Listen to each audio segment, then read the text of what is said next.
Hi there, it's Dr. Sinan, the GP, your source on all things health related for you and your family. It's been 5 weeks and 10 YouTube videos later. Yes, it's time for some forced reflection. This is what I've learned so far. If you're like me, you're probably obsessed with productivity, optimization, squeezing joy and value out of every single minute of the day. One way to do this is to start something new, something creative, something personal, and doing things that you're genuinely interested in, like a YouTube channel.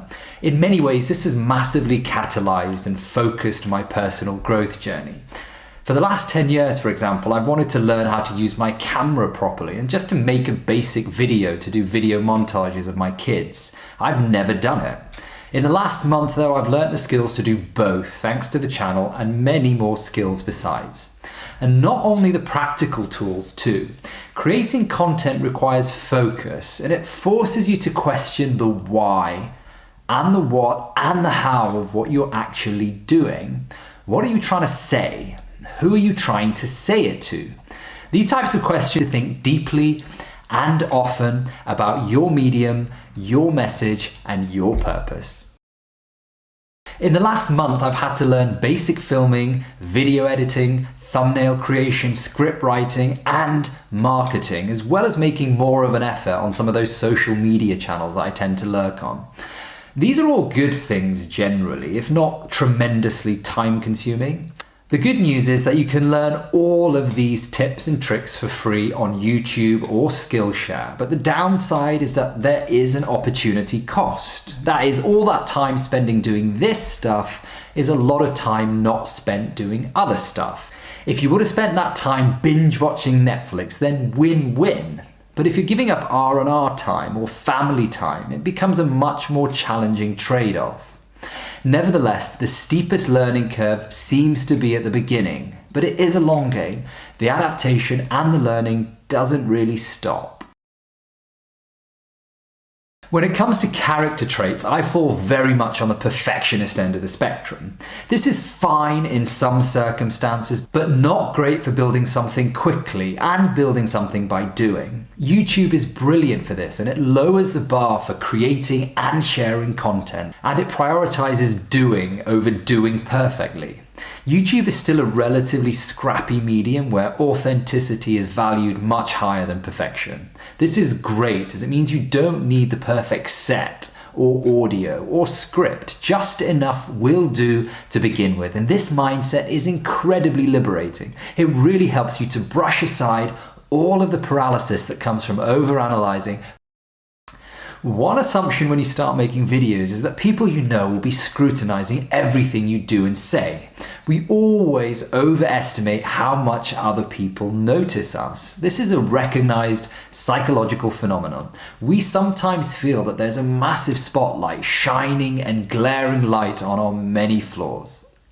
The reality, well, everyone is busy with their own spotlight. And while you've got the spotlight on you, then you can either be coy or you can be singing. Speaking of being coy, like most people, I'd much rather be behind the camera. And I was initially horrified at how wooden and dumb and angry I looked on camera. I stopped feeling this way pretty quickly though. I still look wooden and dumb and angry sometimes, but it's fine. This is part of the learning curve. Learning to be natural in front of the camera doesn't come easy. It takes time and it takes experience. Soon I'll be as debonair and charming as all of my favorite actors. The first time I was deciding what to wear on camera, I learned that I have a truly terrible wardrobe. It dawned on me that I've only shopped for clothes 4 times in the last 2 decades. Once when I started university, once when I started work, once when I got married, and once when I got fat and couldn't fit into any of my other clothes.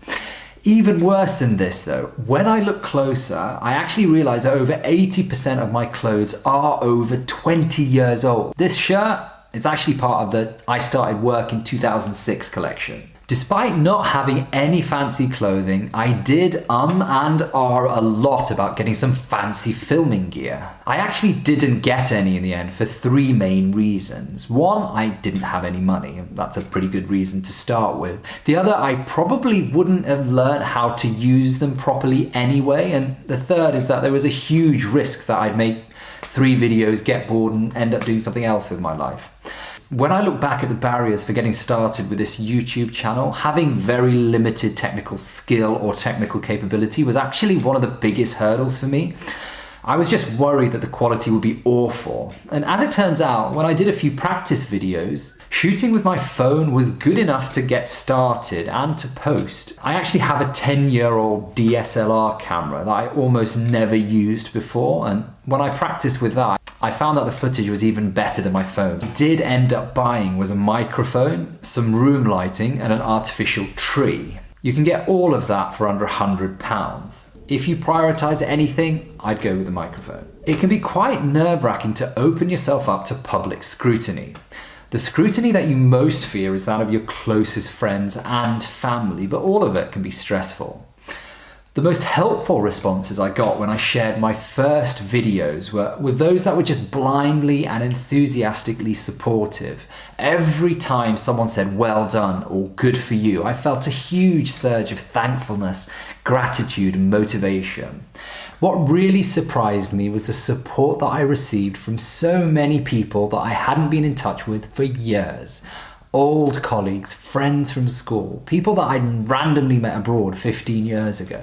This was such a huge boost and an absolutely awesome excuse to reignite some of these old friendships. I was actually disappointed that some of my closest friends either didn't even acknowledge it or say a kind word. In some circumstances, they were just downright negative and hurtful.